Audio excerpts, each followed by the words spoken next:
चैन से सोना है, जाग जाओ।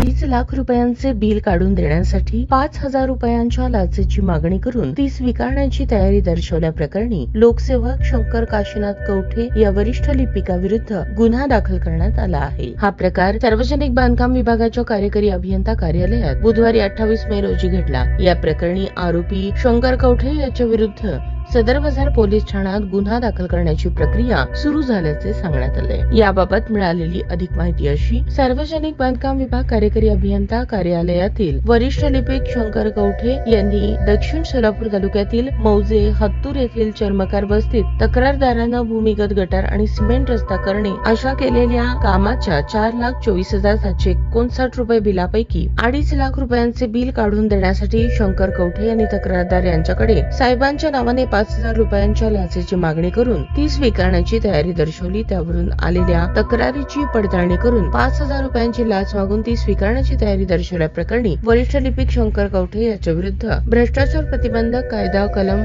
7A प्रमाणे गुन्हा दाखल करण्याची प्रक्रिया सुरू असल्याचं सांगण्यात आलंय। या कारवाईत पोलीस अधीक्षक श्री सरदेश पांडे, अप्पर पोलीस अधीक्षक डॉक्टर शीतल जानवे खराडे यांनी मार्गदर्शन अधिकारी म्हणून काम केले।